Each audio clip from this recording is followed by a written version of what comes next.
Something truly unsettling happened to me recently.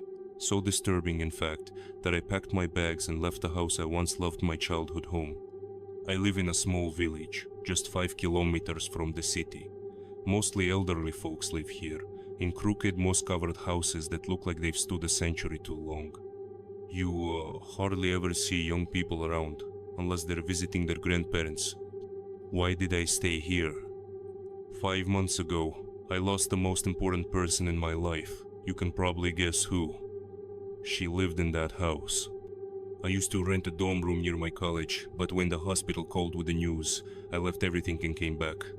The funeral passed in a blur, followed by a month of depression. But life as it does slowly pushed forward.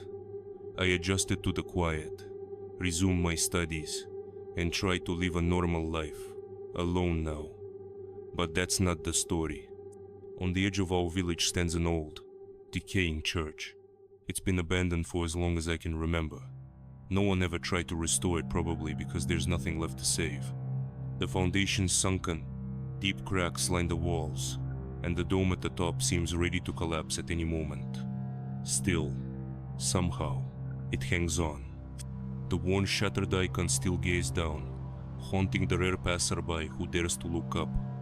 The church stands right by the road, the one everyone uses to get home. During the day, it's just a sad old building. But at night, it breeds unease. As a kid, I remember hearing stories that if you stepped inside after dark, you'd feel the weight of 100 painted eyes staring at you from the walls. And those were before the teens got to them, before they smeared graffiti over saints' faces, giving them horns and glowing eyes. The once holy images were turned into grotesque, demonic masks. Now the place is littered with needles, broken glass, and filth. There's nothing sacred left. I was thinking about all this just the other evening. It was cold and grey, and I was walking home from the bus stop, arms wrapped around myself to keep warm. The church is only about 50 meters from the stop, but I live on the far end of the village, so I had a long walk ahead. I'd stayed late at university. We were celebrating a classmate's birthday at the dorm. I didn't drink, just had some juice, though I got terrible heartburn from it. I say this to make it clear. I wasn't drunk or hallucinating. As I passed the church, that familiar unease crept in, but this time it was different. Usually I'd speed up my pace, eager to leave that awful sensation behind. That night though, something made me stop. There was light inside, just a faint glow like a candle or maybe a dying flashlight. I froze, squinting at the broken windows. The light flickered across the walls and landed right on one of those defaced icons, the one with the horns. It felt like it was looking straight at me, and just when I told myself to keep walking, I saw it. A shadow. It darted across the faint light inside. I jolted. What the hell was that? I stared harder, my mind raced. Could it be kids messing around? Junkies? Or both? I stood there for another minute, staring at the flickering light. Then I sighed and convinced myself it was just someone fooling around in the ruins, nothing more. When I got home, the familiar sounds of the television and the kettle helped settle my nerves. I showered, got into bed, and fell asleep pretty quickly. The next morning, I woke up feeling surprisingly rested. Went through my routine and stepped outside only to see a crowd forming. People were leaving their houses, all heading toward the church. At first I thought maybe a bus had come, or there was an event. But then I overheard the neighbors. Something had happened at the church. And of course, I followed them. As I got closer to the old church, I saw a crowd of people, 2 police cars, and an ambulance. Later I found out that 3 teenagers had been found dead inside, local kids. My neighbor told me everything. It was her husband who discovered them. He leaves for work around 5 a.m. and something about a rope hanging from the ceiling caught his eye. When he stepped inside to check, he nearly lost the ability to speak. One boy was hanging upside down by his foot from a rotting beam beneath the dome. His guts had spilled out of his abdomen. Another was found in the far corner of the church, headless. They never did find the head. The third body was discovered by the police just outside, about 10 meters from the building. Judging by the position, he had been running, maybe trying to escape. His stomach was torn open. Whatever happened there, only God knows. But I know one thing. I saw something that night. Someone was in that church. It had to be those kids. But even so, the way they were killed, no human could have done that. After that night, the church felt different. Not just eerie like before, it was genuinely terrifying. Investigators and forensics came and went throughout the week. But dark thoughts kept creeping into my head. And exactly 1 week after that night, I almost joined those 3 kids.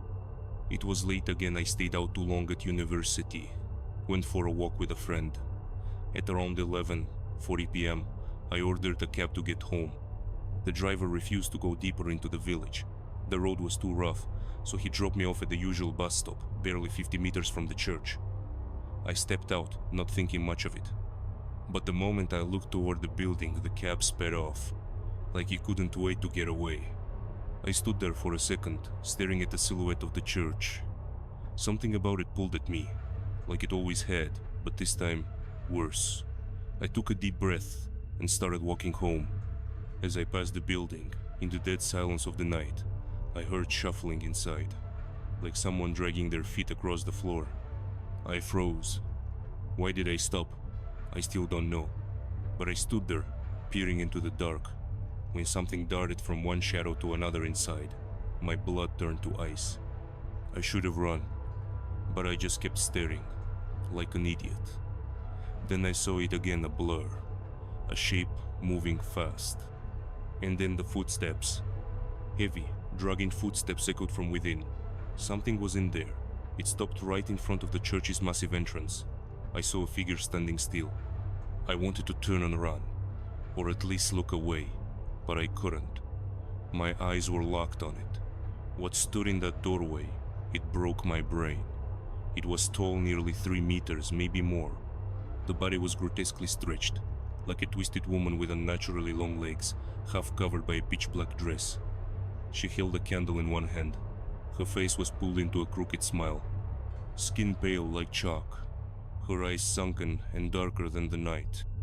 She stared straight at me, not just at me, through me, into me. I stood paralyzed, unable to breathe, as she slowly raised one hand toward me. That's when I snapped out of it and started backing away, making the sign of the cross, whispering the Lord's Prayer. My mom raised me religious. She believed in all this. So did I, in that moment. The thing in the doorway paused. Then, mockingly, it began to mimic me copying the sign of the cross, but clumsily, twisted. It smirked wider, mocking my every move. And then, it got tired of playing. Its mouth opened wide, and it lunged. I bolted, sprinting faster than I ever have in my life. I didn't look back. I don't know how I made it home in one piece. I slammed the doors, locked every bolt, drew the curtains, and dropped to the floor shaking. What the hell was that thing? Then, I heard it. Something was on my roof. I could hear footsteps, soft but heavy. I looked up, frozen, listening, and like a fool, I crept into the kitchen, pulled back the curtain, and there it was. The bottom of a dress, a pale, unnatural lake just outside the window. And then it moved, like it felt me watching, and bent down. I saw its face, up close. My heart nearly stopped. That crooked smile again, the same dead stare. It was mocking me, tilting its head side to side like some unhinged puppet. I grabbed the nearest icon from the shelf and held it to the window. That thing screeched, opened its mouth impossibly wide, and darted off into the night. It was quiet again, but I couldn't sleep. I stayed curled up on the floor like a terrified kid. Then, at exactly 3 a.m., the doorbell rang. I froze. I got up slowly and tiptoed to the hallway. Peered through the peephole. It was my neighbor. "Stasik, open up. Are you okay?" I heard noise. I was about to respond, but then it hit me. I locked the gate. There's no way she could have gotten into my yard. She would have called first. I stepped back from the door just as I heard it. "Open up. I know you're there. Open." Then came the pounding. Not knocking, pounding. Like something wild trying to break the door down. I grabbed a jar of holy water and held my ground, ready for whatever came next. But maybe she sensed it, my resolve. The banging stopped. The thing left. Maybe returned to the church. I didn't sleep the rest of the night. At dawn, I packed everything and left. I passed my neighbor's house and saw a commotion, someone being carried out on a stretcher. I didn't ask. I didn't want to know. I cut through the backyard and took the long way around toward the bus stop. I looked back at the church one last time. That same defaced icon was still there, watching me. Eyes painted on, glowing faintly in the morning mist. I moved back into my old dome, put the house up for sale. A month later, someone bought it. When I returned with the buyers, I saw the church had been demolished.